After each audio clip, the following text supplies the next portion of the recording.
샬롬, 이동춘 목사입니다. 오늘도 여러분의 삶이 주님의 평안으로 가득하시길 기원하며 하나님의 말씀을 나누겠습니다. 오늘 주시는 말씀은 출애굽기 13장 17절에서부터 22절 말씀입니다. 바로가 백성을 보낸 후에 블레셋 사람의 땅에 길은 가까울지라도 하나님이 그들을 그 길로 인도하지 아니하셨으니 이는 하나님이 말씀하시기를 이 백성이 전쟁을 하게 되면 마음을 돌이켜 애굽으로 돌아갈까 하셨습니다. 그러므로 하나님이 홍해의 광야길로 돌려 백성을 인도하심에 이스라엘 자손이 애굽 땅에서 대열을 지어 나올 때에 모세가 요셉의 유고를 가졌으니 이는 요셉이 이스라엘 자손으로 단단히 맹세하게 하여 이르기를 하나님이 반드시 너희를 찾아오시리니 너희는 내 유고를 여기서 가지고 나가라 하였음이더라. 그들이 숫곳을 떠나서 광야 끝 에담에 장막을 치니 여호와께서 그들 앞에서 가심에 낮에는 구름 기둥으로 그들의 길을 인도하시고 밤에는 불 기둥을 그들에게 비추사 낮이나 밤이나 진행하게 하시니 낮에는 구름 기둥 밤에는 불 기둥이 백성 앞에서 떠나지 아니하니라. 아멘. 출애굽기 13장 17절로부터 22절 말씀을 본문으로 하나님이 인도하시는 길 그리고 방법이라는 제목으로 출애굽기 22번째 시간의 말씀을 나누도록 하겠습니다. 신학자 칼바르트는 하나님과 인간의 차이를 질적 차이라고 표현합니다. 이것은 하나님의 무한성과 인간의 유한성의 차이인 것이지요. 하나님의 전능성과 인간의 무능성의 차이이기도 합니다. 이러한 인간이기에 아무리 애를 써도 하나님과의 차이를 줄일 수 없는 질적 차이, 이것을 인정하는 것이 믿음의 시작입니다. 그렇지만 우리가 고백하는 하나님을 향한 믿음은 근거 없는 믿음이 아닙니다. 물론 그렇게 돼서도 안 됩니다. 우리의 믿음은 경험에 따른 믿음이고 증거가 있는 믿음입니다. 그 경험과 증거는 하나님의 인도하심입니다. 우리가 내비게이션을 믿는 이유와 같습니다. 낯선 곳을 가더라도 마음 편히 갈 수 있는 이유는 내비게이션에 대한 기대 때문입니다. 원하는 목적지로 잘 안내받았던 경험과 증거가 내비게이션을 신뢰하게 하지요. 이처럼 우리에게는 경험된 믿음과 믿음에 대한 증거가 있기에 믿음은 환상이나 꿈에 머물지 않습니다. 그러므로 믿음은 실현되는 현실이지요. 이스라엘 백성이 430년을 살았던 애굽에서 나올 수 있었던 것은 하나님의 전능하심과 무한하심을 경험했기 때문입니다. 10가지 재앙, 이것은 이스라엘에게 있어 결코 지워질 수 없는 경험이자 증거입니다. 이러한 경험과 증거가 430년의 세월을 뒤로 하고 전혀 알지 못하는 미지의 세계로 성큼 걸어 나올 수 있게 하였던 것이지요. 이것이 이스라엘에게 있어 믿음의 시작이었습니다. 그러나 그들에게 믿음이 시작됐을 뿐입니다. 성숙하고 완성된 것은 아니었습니다. 하나님이 시행하신 10가지 재앙을 통해 하나님이 얼마나 대단하신 분인지를 보기는 했지만 인간의 유한함과 무능함은 여전히 불안한 믿음에 거하게 하였습니다. 그래서 하나님은 이스라엘 백성을 인도하시는 처음 길을 홍해의 광야길로 인도하셨던 것입니다. 17절에서 18절은 그 이유를 이렇게 설명합니다. 바로가 백성을 보낸 후에 블레셋 사람의 땅의 길은 가까울지라도 하나님이 그들을 그 길로 인도하지 아니하셨으니 이는 하나님이 말씀하시기를 이 백성이 전쟁을 하게 되면 마음을 돌이켜 애굽으로 돌아갈까 하셨습니다. 그러므로 하나님이 홍해의 광야길로 돌려 백성을 인도하심에 애굽에서 가나안으로 가는 정상적인 길은 블레셋 사람의 땅을 거치는 길이었습니다. 이 땅은 먼지와 바람, 뜨거움과 추위가 있는 광야가 아니었습니다. 사람이 살 수 있는 땅이었습니다. 정상적인 길이었습니다. 광야에 비해 아주 안전한 길이었습니다. 그러나 하나님은 이 길로 그의 백성을 인도하지 않으셨습니다. 왜 그러셨을까요? 그의 백성 때문이었습니다. 블레셋 사람들이 살고 있는 이 길은 정상적인 길이지만 이 길을 지나가면 전쟁은 불가피하였기 때문입니다. 상상해 보십시오. 200명도 아니고 200만 명이 자기 땅을 지나가겠다고 하면 이를 순수한 마음으로 받아들일 나라가 있겠습니까? 없습니다. 사실 지나가는 것 자체만으로도 대단한 위협이나 공포가 될 수 있습니다. 사실 사람만 200만 명이지 몰고 가는 가축들도 200만 명 못지 않았을 거란 추측이 있습니다.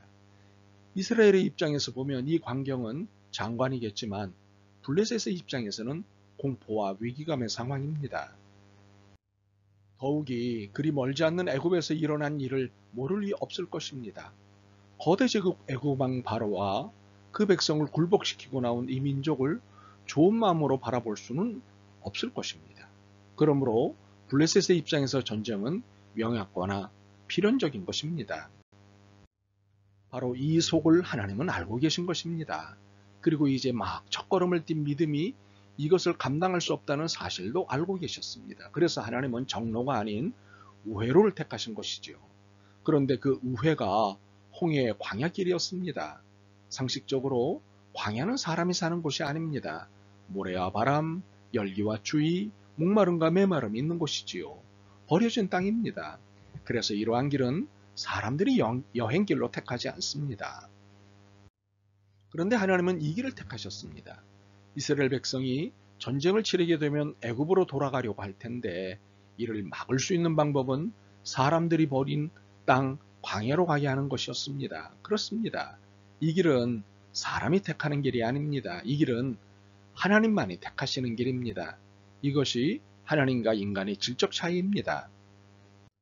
하나님은 우리에게 가장 안전한 길이 어딘지를 알고 계십니다. 우리가 살 수 있는 길이 어딘지 알고 계십니다. 그런데 우리는 당장 눈에 띄는 것으로 안전을 진단하고 살기를 찾습니다. 그러나 그것이 필경은 사망의 길인 것을 모릅니다. 잠언 14장 12절입니다.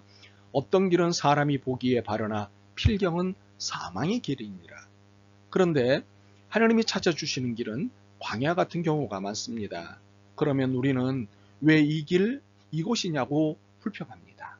넓은 길과 편안한 길을 놔두고 왜 하필이면 이 좁고 불편한 길을 주시느냐고 불평하고 항의합니다. 여러분은 하나님의 진실을 믿으십니까? 하나님의 전능하심을 믿으십니까?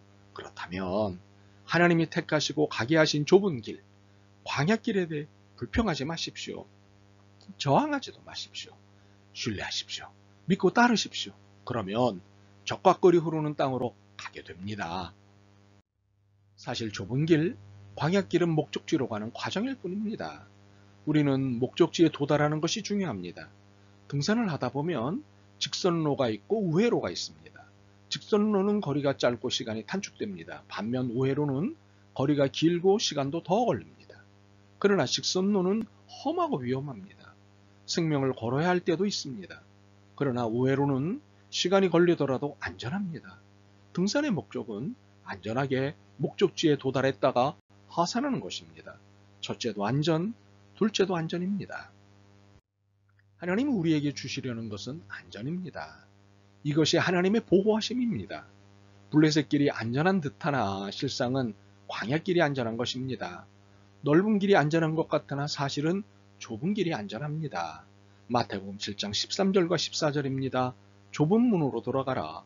멸망으로 인도하는 문은 크고 그 길이 넓어 그리로 들어가는 자가 많고 생명으로 인도하는 문은 좁고 길이 협착하여 찾는 자가 적음이라.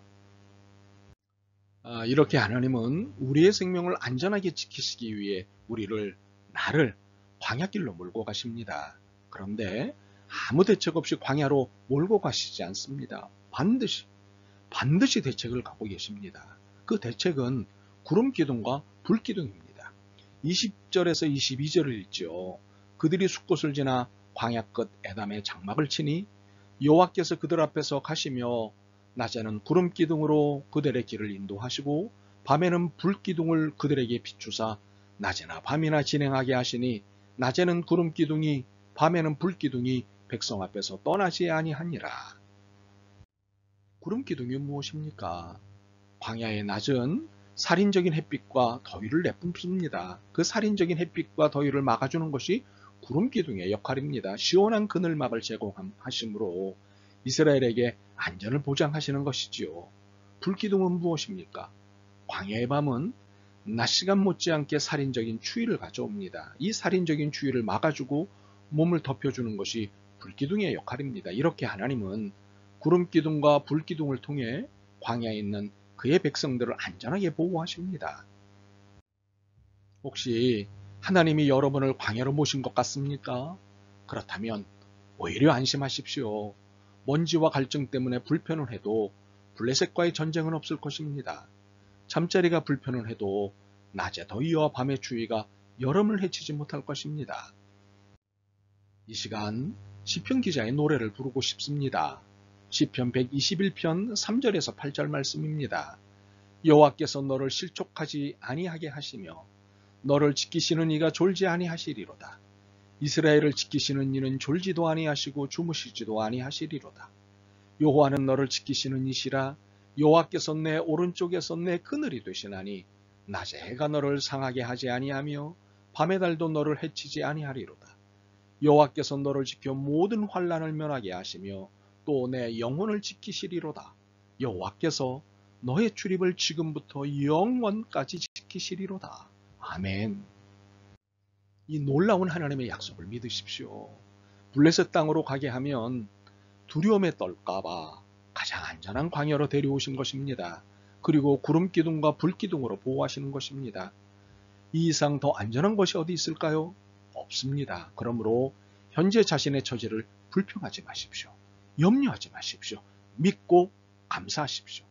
지금은 광야이지만 곧 가나안에 들어갈 것입니다. 그때까지 많이 불편하시겠지만 이 좁은 길, 광야길을 축복의 길로 믿고 승리하시는 여러분들이 되시길 주님의 이름으로 축복합니다. 생각하건대 현재의 고난은 장차 우리에게 나타날 영광과 비교할 수 없도다. 아멘. 주님, 이 좁은 길, 광야길을 불평하고 있었습니다. 그러나 이 길이 진정 행복으로 가는 길이요 평화와 안전의 길임을 깨달았습니다. 주님이 정해주신 이 길 믿음으로 감사하며 가겠습니다. 힘과 흥을 주옵소서. 언제나 겸손하게 주님과의 질적 차이를 인정하며 살게 하옵소서. 예수 그리스도의 이름으로 기도드립니다. 아멘. 오늘도 여러분의 믿음과 삶을 응원합니다. 사랑합니다.